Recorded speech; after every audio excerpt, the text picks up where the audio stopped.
Hello, people. Here we go again, the weekly Wednesday live Q&A. So, factory versus luthier. Is there such a difference, or differences that matter from the perspective of the guitar player? As many of you may know, I started this series a week ago by interviewing William Grit Laskin, and this week we'll continue to dive down the rabbit hole with the one and only John Page. But before I invite John in, he's there on backstage anxiously waiting. I want to address one thing related to the last week broadcast. I noticed someone had posted the Code of Ethics by Grit Laskin to the Gear Page forum. Thank you, much appreciated. And I actually received quite many requests to make this document available in public. And I promised to look into it in cooperation with Grit. So, now Grit's idea back in the day was that luthiers who felt their values resonated with such a code could, print this in large size and put it on their workshop wall so their customers can see it. And well, considering how nearly everything is moved online and customers don't necessarily walk into the shop anymore, one could also put the document nicely on a website. So I'll talk to Grit, and if he likes the idea, then we'll find a way. I think it has a psychological effect too. The customer now knows our values and expects us to behave accordingly, also on the bad hair day. So, it's not only for the customer, but also a good reminder for us builders. Responsibility, dignity, humility. It's fair play, I think. So, people, I am Juha Ruokangas, your humble servant, on a mission from the gods of fretted instruments, of whom one is my guest of honor today. So, welcome the one and only Master John Page. Let me bring John in. There you are. You're a funny guy. Nice to be here with you, my friend. It's great to be here. It's an honor. Thanks for joining in. Very cool. John, I'll cut to the chase, direct. So according to my knowledge, you've been making guitars for your living since 1974. Page Guitar Works being your first company, is that right? Could be? Yeah, probably. I probably built my first guitar in '72. Okay. I'm guessing. It's about the time when I was really born. make a living at '78, but Right. there's somewhere in the '70s there. Somewhere in the 70s when I was still wandering around in my diapers, right? So I think that's about. But look at how quickly you caught up. Yeah. So, the first thing I want to ask you is, what drove you into this madness? Why did you become a guitar maker? I became a guitar maker, quite honestly, because I couldn't afford a good guitar, and I wanted to play guitar. And I was a son of a preacher, so I was raised in a very religious household in the 50s and 60s, at a time when rock music was being born, and I was a child of it, wanted to be a part of it. And my vent for me, my spiritual vent was songwriting. I wanted to write music. Right. And so, you're watching the Beatles and Elvis Presley and all that, and what better tool to write music with than a guitar? Yeah. And so my first guitar was a cheapy little Tijuana-made classical guitar, and I could never afford a good one, so I started getting pawn shop guitars and piddling with them and trying to make them better, and throwing them at the trash when I screwed them up. But everything I did that way. I surfed. I made my own surfboards. I got into jewelry. I made my own jewelry. So it was kind of like it was primarily economically driven at that time. Yeah. Yeah, and one of the reasons I wanted to interview you, John, is the fact that you have experienced firsthand the both sides of our topic. The factory versus luthier, whatever that means.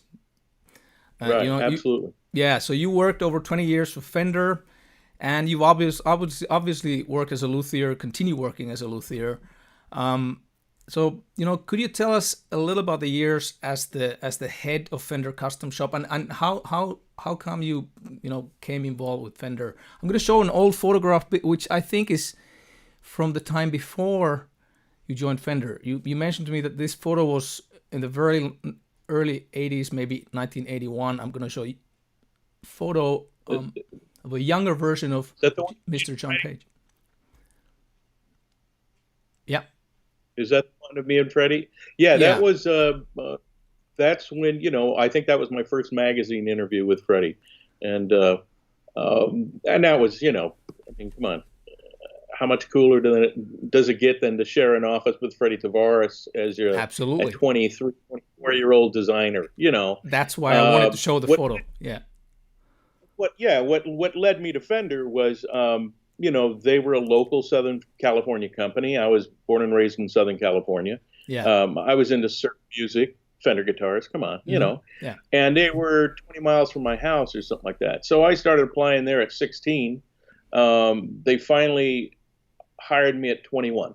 Yeah. And so I started off in the factory. Within 3 months, I was in research and development as a model maker. And a model maker is a guy that, builds all the stuff that the engineers design.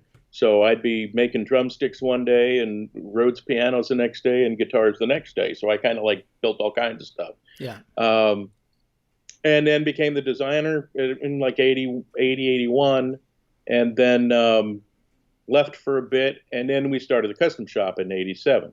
But even in R&D times, we made custom guitars for artists. I mean, Frank Zappa would call, want some guitars, we'd build them out of the custom shop. Or the Cars, did a lot of work with the Cars and the Go-Go's and a lot of these cats back in the day, Yeah. But through research and development, and they were kind of hand-built factory hybrids, basically, at that time. Yeah. And then, and then we finally started the custom shop. I left for a while and came back, to start the custom shop with Michael Stevens in 87. Yeah. And we went from there. Yeah.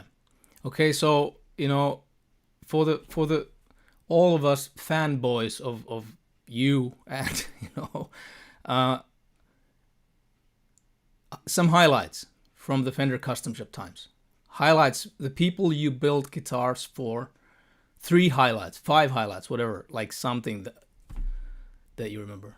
Well, I think the highlight for me, when I think about the highlight, the years I had in early Fender research and development with Freddie Tavares and Ed Johns and some of these cats, the energy and the atmosphere, the whole creative experience was so impactful to me that when I started the custom shop with Michael and when I ended up heading up the custom shop, I did everything I could to almost recreate that experience, and I remember even Freddie coming in later years when we had just started the custom shop, and maybe there was, I don't know, maybe by this time, maybe it's 3rd year or something, maybe there's 20 of us. And Freddie and I stood up in the mezzanine looking over the place, and he goes, "John, this reminds me of when I first started with Leo Fender." And that was the biggest compliment I could have, right? I mean, here's Freddie telling me that, and it's kind of well, that's kind of what I wanted. I had this fantasy in my head when I started at Fender, when they said, "Well, we got a job for you, but you're going to be," they were going to have me sanding necks for Buff. And I remember thinking, "Oh, wet sanding. Okay, I'm picturing a bunch of surfer guys sitting around a sink, wet sanding, playing rock and roll music. It's totally wrong. Completely wrong fantasy." So the custom shop I saw in my head when I had the ability to create that, or head up the creation of that, was that this fantasy builder creative environment. So that to me is probably the highlight, and get to work with some of the best builders in the world, like Michael Stevens, and Jay Black, John Sir, right? Fred Stewart, John English, these cats, right? Yeah. And amazingly creative people like Pamelina and Hovnatanian and artists like that. And so that to me, and that ability to create with such freedom. Those are the highlights. Yeah. And yeah, it was cool. I mean, I'm not going to be stupid and say it wasn't really cool to work and, meet and build for Eric Clapton, Yeah. or meet Paul McCartney, or, build for Jeff Beck and hang out and do, and all the artists we worked with was amazing. Yeah. But I don't know, for me personally, the highlight was just that creative nirvana, that we were able to put together. And that, I mean, you have a shop with, 5 passionate builders, right? Yeah. So you're in this shop with 5 passionate builders, but imagine doing that and then still having the financial backing of Fender. Yeah, exactly. Cool. And one of the things I've always concerned ourselves with is how do we keep the lights on? Yeah. And a lot of that pressure wasn't there. At the same time, the pressure was there to be financially, beneficial to the company. So there was a lot of that. Yeah.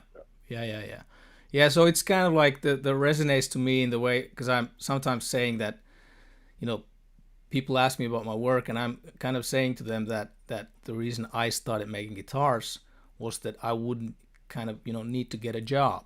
So I could could do what I want. I didn't want to go to get a job. And instead, what if I could make guitar? I could do what I want instead. So there's that same kind of, like I'm kind of hearing that same kind of, really that like you're saying, the highlight that you got to do exactly what you wanted with the people, the best people in the business. Yeah. And the scary thing about it is that you wake up every morning and you go, God, somebody's going to find out. Somebody's going to find out I'm getting away with this, and I'm making a living. I'm going to wake up, I'm going to be back, schlepping metal in the metals warehouse before I worked Fender. I mean, you have those nightmares for like 20 years. You still have those nightmares. Pretty funny. Yeah. So I'm totally with you there. And so we jump a few years ahead. And why did you leave Fender? It was so great. It was like a fantasy come true. Why did you leave? Well, it's like eventually it comes to the end of the fantasy ride. It's like at Disneyland. You get to the end, you're leaving. Yeah.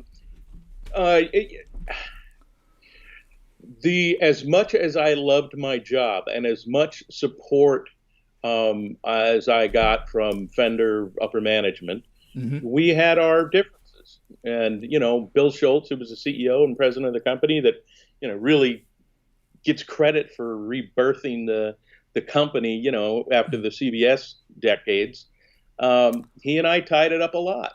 And we were both passionate about things. He loved to pound his fist on the table and yell, and so I would kind of match him with that. I mean, he was the boss, so he got to win most of the time. Yeah. But he was also very open to the things I had to say, and that was very successful at that with him for many, many years, and that's why the custom shop was, got to where it got. At the end, they wanted me to make changes, quite honestly, that I didn't support. So, you fight as long as you can, and then one day you go home and you write your letter of resignation and you walk away. And to me, I had lost the passion. And, and everybody out there that builds guitars knows that this is a passion, right? I mean, we do this because we love building guitars, or we love creating, whatever it is, it's passion. And once you lose that, it's time to start looking elsewhere. And I, quite honestly, the passion for guitar building at that point had kind of gotten drained out of me. So and during these years, I assume also that the Fender Custom Shop grew a lot bigger, right? Or not? Yeah, I mean, we went from, initially we started with Michael and I in 1987, and by the time I left, that was early, like January in 87, and then by the time I left was November of 98. Right. So we went from 2 of us to 65 people at that point. We start off with 800 square feet. By the time, well, in our heyday, we were at about 30,000 square feet. Right. But the last couple of years before I left is when Fender started they built a brand new factory, and they consolidated us into that, the custom shop into that. So I went from 30 something thousand square feet to 7. And all of a sudden, this team that I had put together had to be spread out throughout the entire factory, which I was totally against. And lost our, our energy, our camaraderie, this core of passion, that we were able to put together. Yeah, it's like being in a band, like playing in a band. And then it's like being in a band, and then somebody says, okay, now COVID's here, everybody go to your own homes and play online. You know what I mean? It's like, you do what you have to do, but it's not it's not like the optimum, right? Yeah. So that really depressed me right there. That was the beginning, probably the beginning of the end for me. And I think I might have lasted a year beyond that or something. Right, yeah. I just couldn't take any more of the squashing. Yeah. And that's one of the things interesting when you talk about the difference between a hand-built Luthier and a factory. It's one of the things that not only do you look at that perspective from the guitar point of view or the player point of view, right? But you got to look at it from the builder point of view, right? Because there are definitely benefits, and there are the opposite of benefits. As a builder, I mean, there's detrimental things as a builder that come with it, and also beneficial things as a builder. So it's another view of difference of builder versus factory. Yeah, exactly. So there's and at the end of the day, whether you're looking at it from whatever perspective, we end up in the question of that or to kind of realize that it's all subjective to absolutely who's looking, and what is the player looking from the instrument. And because a player isn't, I mean, as much as I would kind of like it that way, that the player is looking for the best instrument, but that's not always the case. Player is not always looking for the best instrument. The best player might be looking for something totally else, something that fits to whatever purpose, whatever budget, whatever this and that. And so there's so many variables that obviously, putting the title factory versus Luthier, it's like, it's kind of, it's an endless.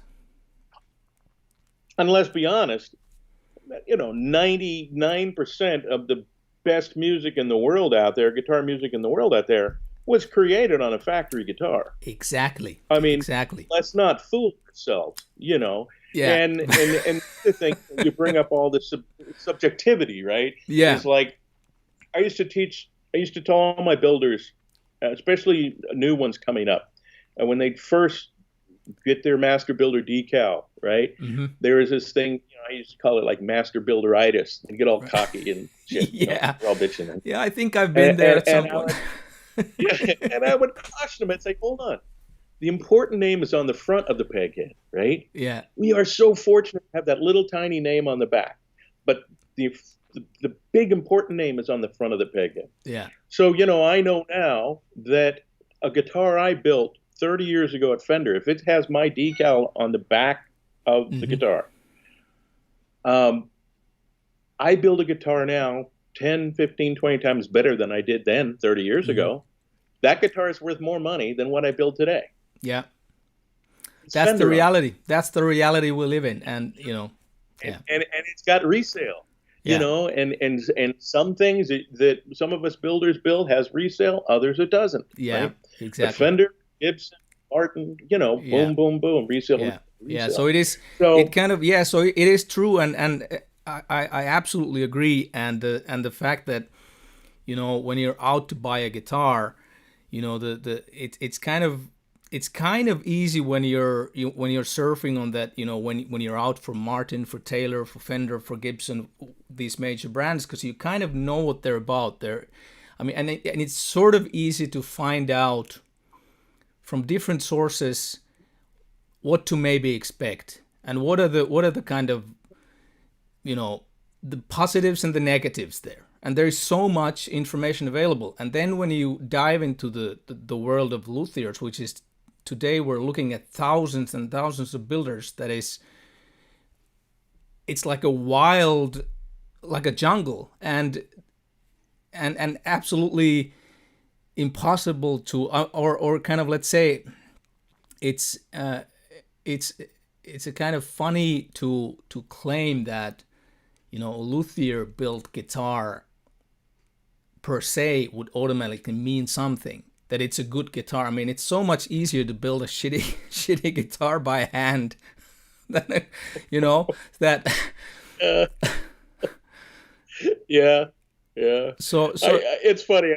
It reminds me of something I read one time on another thing that's tough with luthier built guitars these days is that, you know, the internet is, you know, you've got guys that claim to be guitar god builders, and they're not, you know. And I remember this conversation, some blog of one guy saying, you know, oh, I don't make my own necks. They're so easy to make. I just buy them. Yeah. You know, I make the bodies because that's where the guitar. It's like, and I remember reading that thinking, well, making a shitty neck, that might be easy. Yeah. But making a good neck, when that's the heart of the instrument, you know, you just kind of go, the instrument. Yeah.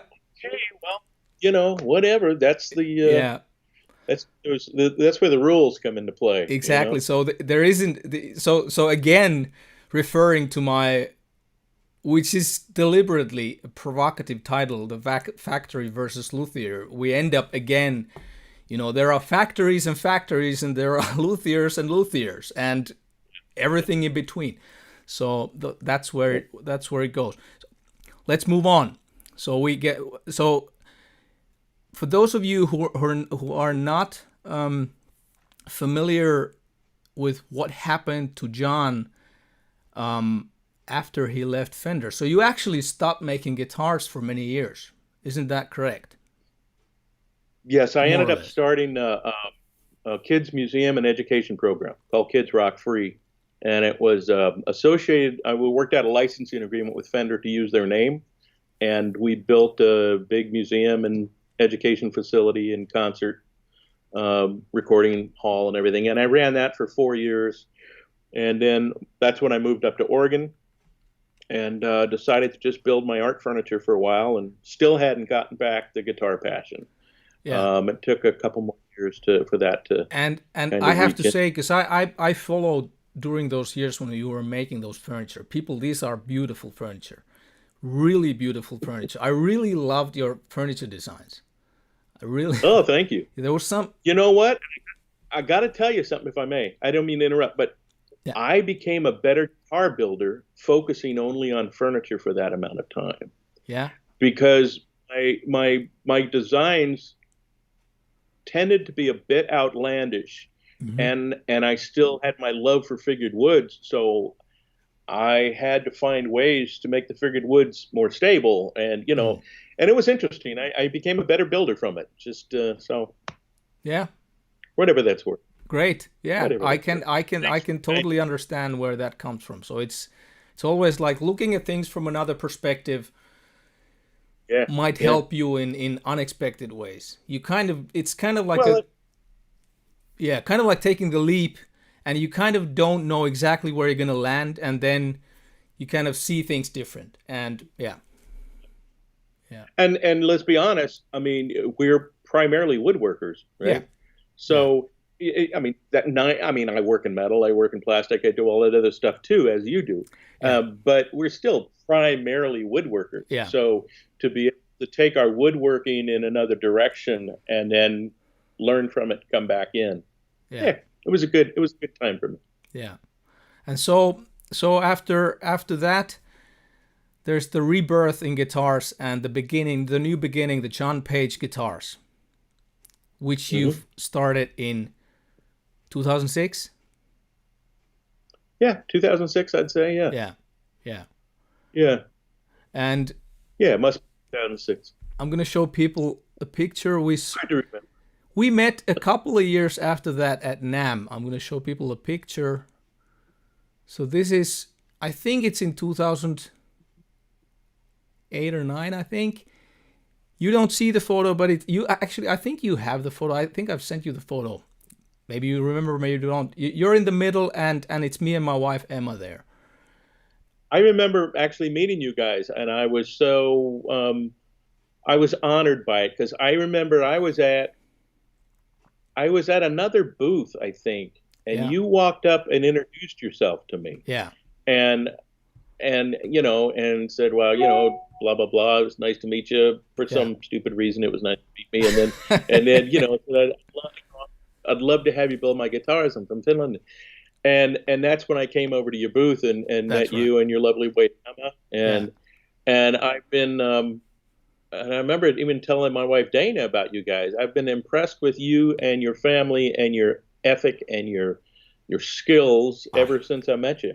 Okay, so now we're patting each other's backs here. No, but I mean, but that was true. I mean, really, you stuck in my mind, and the whole family thing. I always wanted my family to build, and they chose to go on to efforts where they actually make money instead of being a guitar builder. So, talking of which, let's show another picture. A few years later, this is taken at your booth. So, in the previous one, it was my lovely wife Emma, and here is your lovely wife Dana. So we're lucky guys. Yes, you and I. We're lucky guys.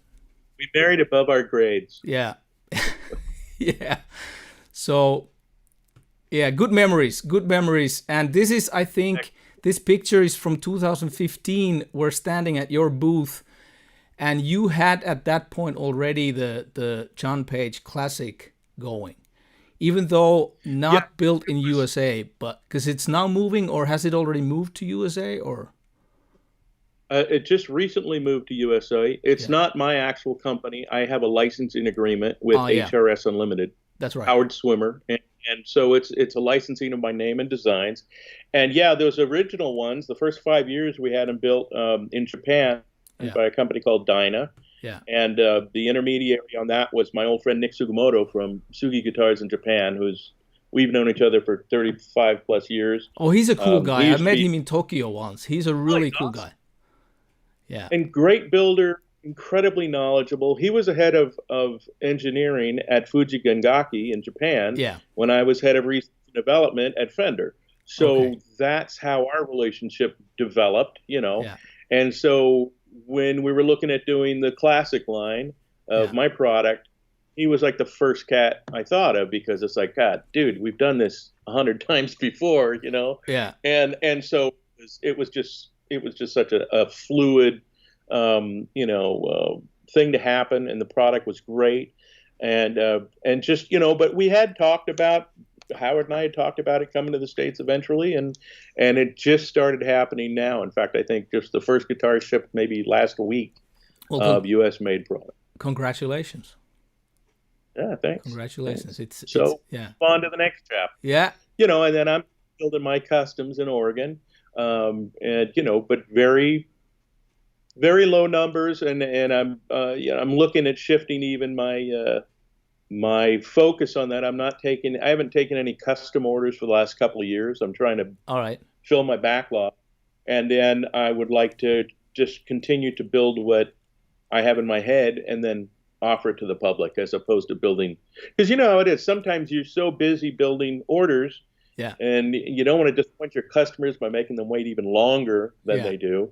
You don't get a chance to build some of the things you've got in your mind and heart.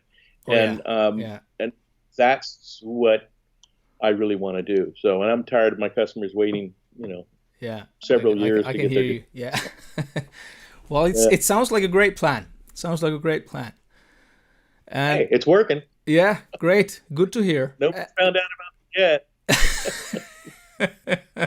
I love that. I might steal that line from you, I think. I think it's a good one. You're welcome. I'll give it to you. So, guys, last week, Grit Laskin defined the essence of handmade, the way he did it. He talked about it, the handmade being the situation where the maker, the individual, the luthier controls the whole process, hands-on from start to finish. And in contrast, he suggested that a manufactured guitar serial production method would yield a bell curve of results. Bell curve, let me show you a bell curve. The people are going to see the bell curve there. I'm going to show you, John, another bell curve here. Well, you know what this is, but I'm going to show it to you anyway. This is what I'm talking about. Oh yeah, I know what a bell curve is. I just couldn't see the picture. Yep. Okay. You know so meaning that in one extreme there will be some excellent pieces produced, in the other extreme some awful ones, and the whole spectrum in between.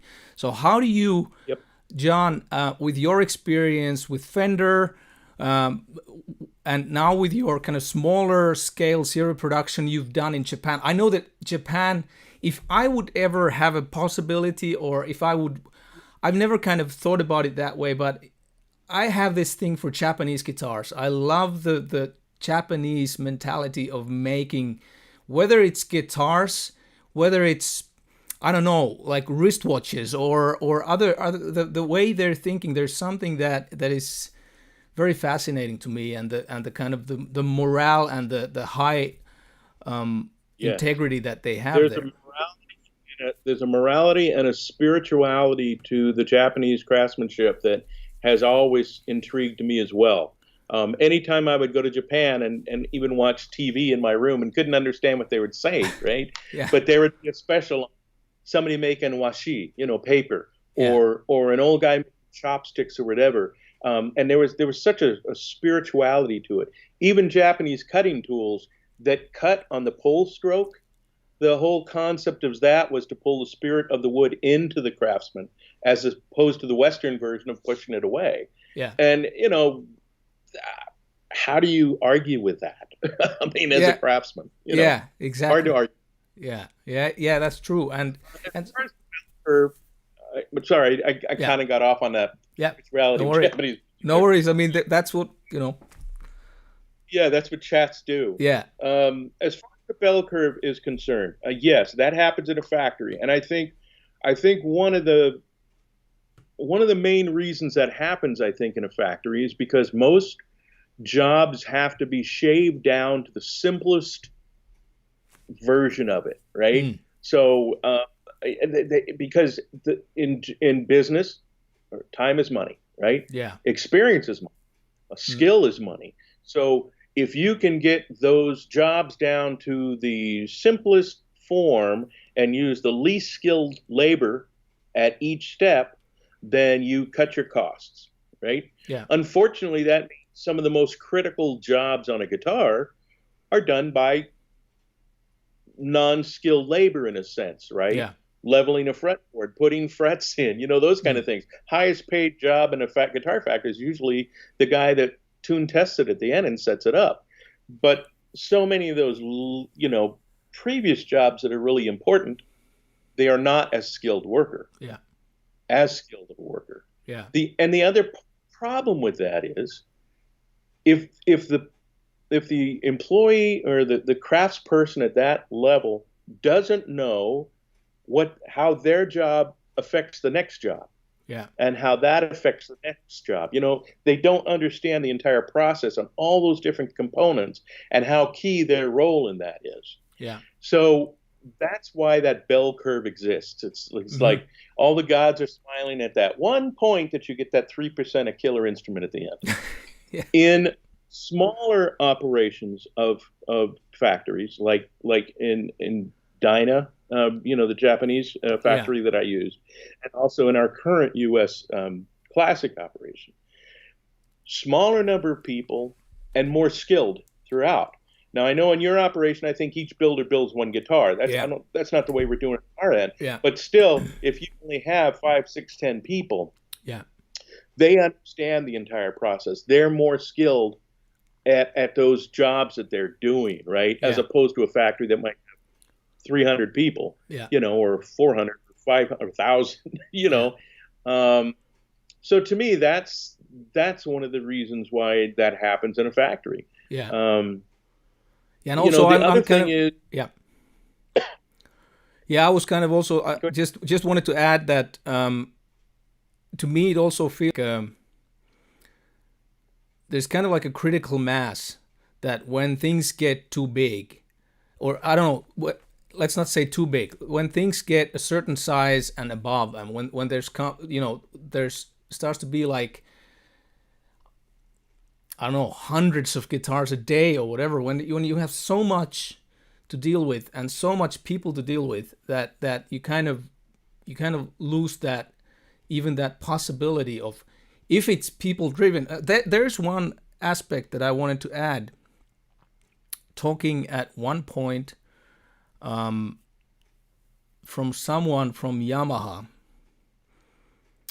from research development Yamaha at the Frankfurt Music, that's a long time ago, was saying that the kind of fantasy of a factory, it's kind of like, you know, eliminate the need of people, because they're the ones who make the mistakes in the factory. So you would kind of automize every bit and piece of it, if it's possible.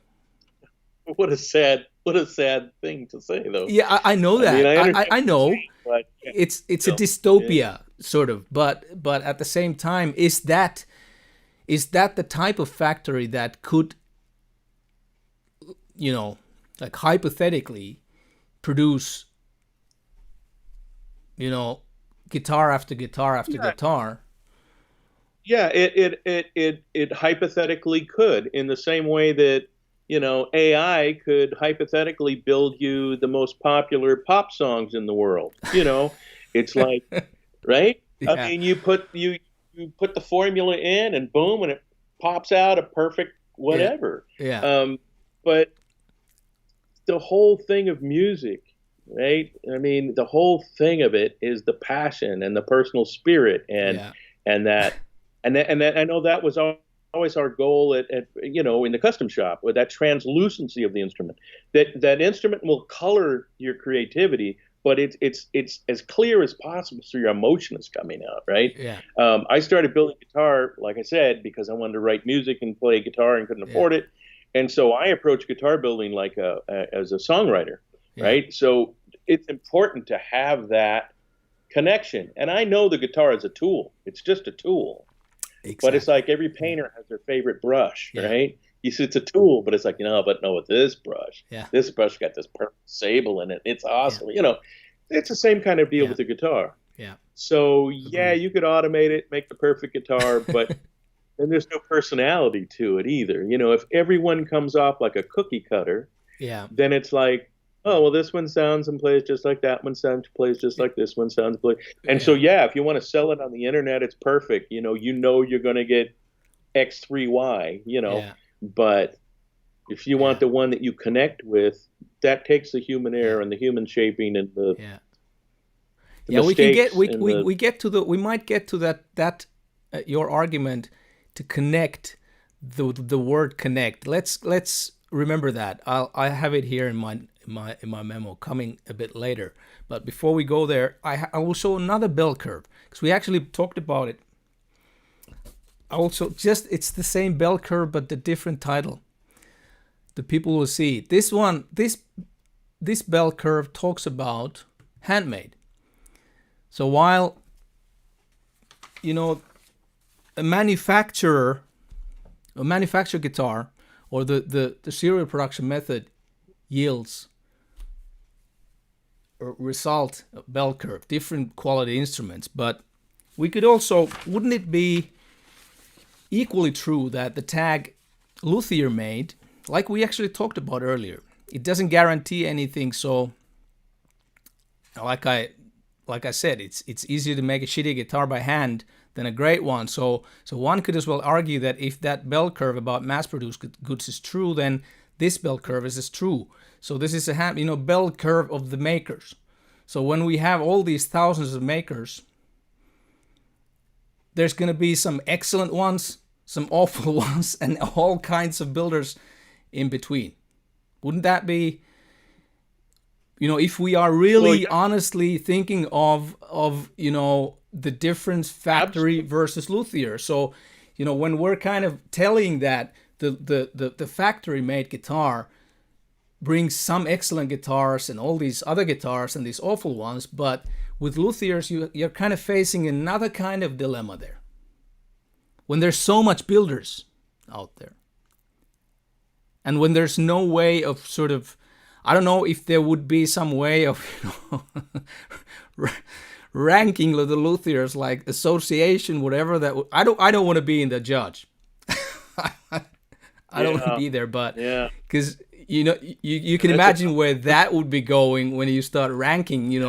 Okay, John Page guitars. Let me see how much points does that get from this, and then and you know what I mean. It's like,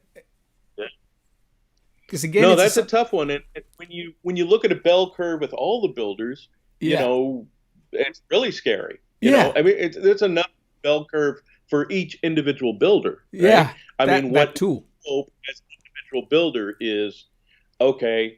I never. My old partner Michael Stevens used to have a button that said "In constant pursuit of perfection." Yeah, and I always was the opposite of that. In this, not opposite, but I mean, I differed from that. Yeah, I believed in the 3 P's. What I call the 3 P's. Okay, people now, wisdom. People listen carefully. John Page, tell us the secret. The pursuit of perfection leads to procrastination, which leads to paralysis. Okay? Yeah. And I think we have all experienced that to one degree or not in our shops. Yeah. If we're trying to get too perfect on something, it's like, oh man, I can't get it, Oh yeah. I'll just leave it here. Back to it, right? And 3 years later, we come back to it. We're still dicking with it, right? Yeah. And so it leads to that paralysis. So what I used to teach all my guys is, don't worry about perfect. Worry about excellence. Because if every single step you make it excellent, that even if there's a burp here or there along the line, you're still going to end up with an excellent guitar. Yeah. Right? So that's always been the way I approach that. Yeah. But you got other builders that'll just be like, well, I want to make 20 guitars this week, Yeah. Why? I mean, well, I need to make the money. I want to do this, and they were easy, and I can. Okay, well, then they're going to have their own bell curve of what's important to them. Yeah. Yeah. So. Yeah. So I was kind of just showing this different sort of, again, like we've been kind of referring to it many times now, that depending on the perspective that we'll look at things, whether we'll look at from the builder's perspective, from the player's perspective, here, there, everywhere, it's kind of, so it's not so simple. It's a complex world, and I think that for the player looking for that great guitar, I mean, like I'm always saying, what is a great guitar? Great guitar is something that inspires you to play, and in that regard, it doesn't have anything to do with a brand. It doesn't have to do anything with the price tag. It doesn't have to do with those things, or whether it's Luthier built, factory built. If it inspires, it's a good guitar, and inspires to make music. Like you've said many times now, it's about music and it's about passion. So in that way, it's kind of, whatever floats whoever's boat, Yes. Yeah. Yeah. So because I remember back in my Fender Custom Shop days, I was talking to it was right before NAMM show, and I was talking to all the sales guys, all the sales reps doing a big sales meeting. Yeah. And I remember some questioning like, well, why should my client buy a custom shop guitar? What if they, pick up a Mexico guitar, made in Mexico Strat, and say, well, what's the difference between these two guitars? And I said, well, if you don't know the difference, buy the made in Mexico guitar. You know what I mean? Don't be stupid. Don't pay $3,000 for a guitar if you don't know the difference between that and a $500 guitar. Yeah. And that to me kind of trickles down to what you're just talking about. Yeah. About what's better, factory or whatever else. Yeah. That subjectivity. There's so many factors in it: price, resale, playability, look. Yeah. I mean, come on, you could have let's think about the 80s, when heavy metal was really coming on. And there were some really crappy guitars out there, but they looked really cool. And so, if you had big hair, you played that guitar, right? Yeah. So, yeah. I'll shut up. Yeah. No, I mean, it's all very true. Now we're, this is yet again. This is the perfect, we were just talking with John, actually, before the broadcast, we did a little test. So test the audio, the picture, everything works. And, I came to think that people who were there waiting, they were staring at that preview thumbnail image of John there, like very angry looking. Yeah. So we were thinking that how do people, those who don't know you, what are they expecting to see? But now there you go, people. He isn't so scary. I know, I am. I'm a frightening man. I'm gonna few people see me mad. I don't get mad much. I've never seen you mad, but I think you look like a guy you could get mad. Say what? I'm sorry, I didn't hear you. No. I was just thinking that you look like a guy, you know what you want, so I think you could get mad. Yeah. I've done my share. Yeah. But only rightfully done. Yeah. Yeah. So we talked about connecting. So I'm going to read a little quote. There's a book, Guitar Makers, The Endurance of Artisanal Values in North America by Catherine Dudley. It talks mostly about the acoustic guitar movement, the handmade luthier movement, from the 70s, 80s, 90s, so on. And I'm going to read a little quote by John Monteleone. He says, "I know firsthand that the beauty of luthiery is that the entire subject deals with intimacy, and that is something that's shared between the musician and the maker. You can see it obviously in these there's some video clips they've been talking about. Every musician just has a passion that is probably equal to my own. And then there's the excitement when you hand an instrument over to a musician for the first time. It's one of your instruments. Of course, you're very proud. There's a lot that comes with that. But then there's that moment that you hand it to a musician and something very magical happens. And I love to watch it if it's a good instrument. Hopefully everything works out great, and usually it does. But to see the smile on their face when they just set these strings into motion for the first time. They've played it once, they fool around, then they play a few pieces that are familiar to them, and I love to watch their expression. It's that full circle connection that gives purpose to every ounce of energy you put into building that thing for this person." Very, very well said. That's very well said, I think. Yeah. Intimacy and purpose and connecting and yeah, and the intimacy is really I think a key word there, because I'll go back to what I was saying about songwriting, right? Yeah. I wrote with other musicians as well, but 90% of my writing was with just my guitar, right? Yeah. So that's my most intimate writing partner, is that guitar. And that's where I'm really exposing my raw emotion, right? So that's why that intimacy is, he put it very well. Yeah. I would add to that by saying I crap my pants lots of times too when I hand that guitar to somebody for the first time, because you're afraid that you will let them down in their expectations. Oh yeah, as sure as I am of my building, there's always that little in the back. Yeah, I know. I'll never forget Michael Stevens and I. We built a guitar for. How can I not remember his name? It's mine, Jimmy Page, and you just forgot Jimmy Page's name. Can you believe that? What an idiot!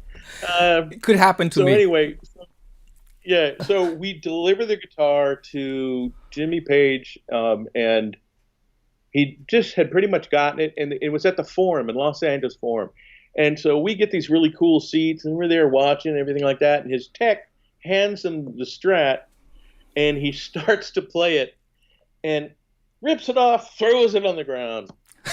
It was like, shit!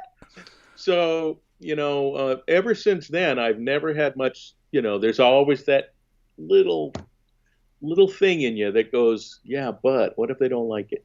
Yeah. So I just thought I'd share. Yeah. It's a cool story, and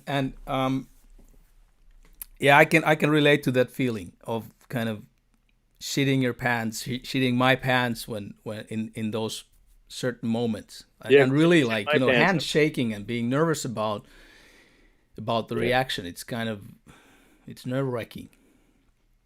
It Well, can yeah, be. because when you're building, you're trying to interpret what the customer is asking you for, right? Yeah, You yeah, know, they're asking you for certain specifics, and you're trying to interpret that with your experience and your knowledge and your yeah, mind and hands. And, yeah, yeah. So I think you know, we've kind of hit here something through the word connect and the passion, and in the previous episode when Grit Laskin was talking about the luthier controlling the whole process from the beginning to the end and kind of understanding the whole process. That's kind of one perspective, one side to this. And then the other side to it, the intimacy between, first of all, between, the builder and the customer, but also the intimacy between the instrument and the player. Because there's something, that relationship, it's a totally different relationship between the player and the instrument he's holding in his hands but I than think the there's a relationship to an transfer. amplifier, for example. Yes, but I believe there's a transfer of intimacy too, because I think the builder tends to have an intimacy with the guitar first. Yeah. You know, they have to have that intimacy with the customer or knowledge of the customer, know what's going on. Yeah. Then they become intimately involved with the instrument, and then that gets passed on. You know, Yeah. I mean, Yeah. it's I kind of believe like that. because it's Yeah. a child, yeah. Yeah. You know, it's like marrying off a daughter or something like that. I Yeah, think. yeah, and I think that's what John Monteleone, when he says and then something very magical happens. That's the magical Mm-hmm. thing that happens, I think. Yeah, yeah. Yeah, yeah, We hope. yeah. So it's time to wrap up. It goes so fast. It's 1 hour, and we're kind of there. So I could have continued for a couple of hours more. Another time. Huh? I said another time, Yeah, perhaps. another time we'll continue. So it's time to wrap up. And All right. and so John, I'm so happy and honored that you joined in. It's really been a blast, and I wish you all the best with your endeavors, with your custom builds, with your family, with everything in your life. And take care, be well. I wish the same to you, Yeah. Yuha. Thank you very much. You have a great day, and it's been a gas chatting with you, man. Thank you. It's been an honor, and best wishes and virtual hugs to Dana. I will do that, and the Yeah. same to Emma. Thank you, and And you're old, huh? No, and you're 9. yes, Your son. thank you. Yeah. Our son Elias. I will tell your regards, and I'm sure our paths will cross again somewhere sometime. They will. I'm sure they will, my friend. Yeah. All right. Okay. Take care. Hey, take care. Great. Bye bye. I don't know how to Bye-bye. turn this Bye-bye. thing off, but Bye. bye.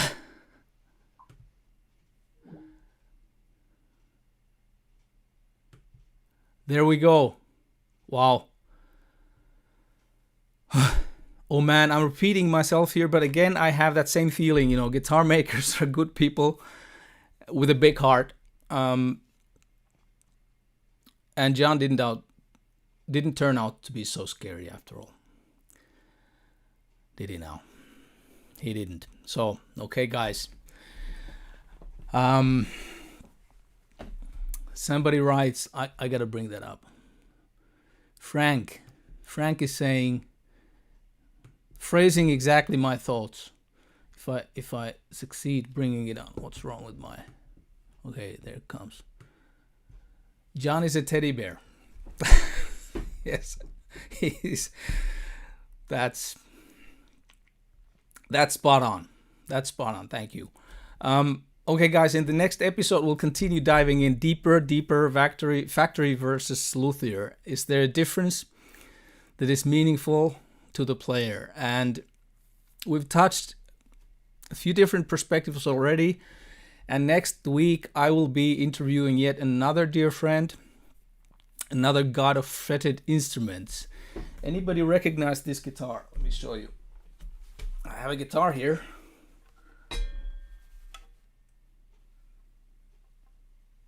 Oh, this builder? Yeah. Nick Huber made this guitar for me, and yeah, and it says on the back something. I can read you that. It says, "Dear Juha, thank you for 20 years of friendship. You have always been my favorite competitor. Nick Huber, 5th October 2016.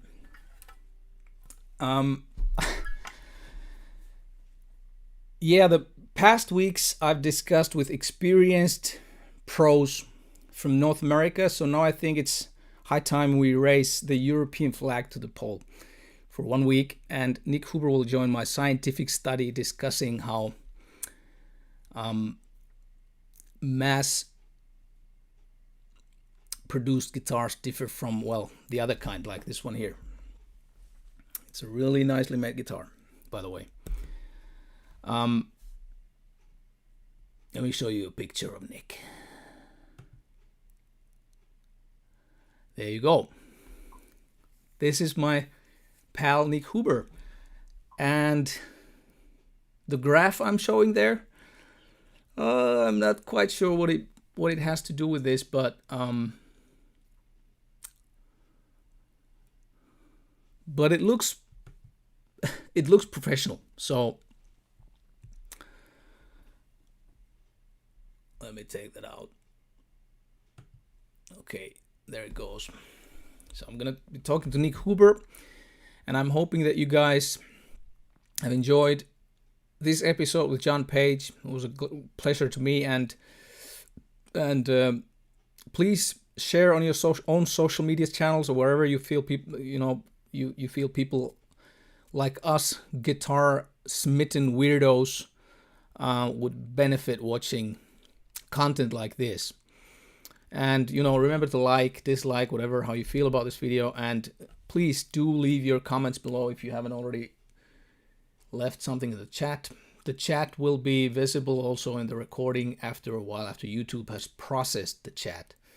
Usually it takes a day or something like that. So the chat will be off for a while, but then we'll come back. So anyways, guys, now it's time out, and stay safe. Look after your loved ones and yourself. And, peace, love, good music. Those will take us far. So until next week. Love you guys. Ciao.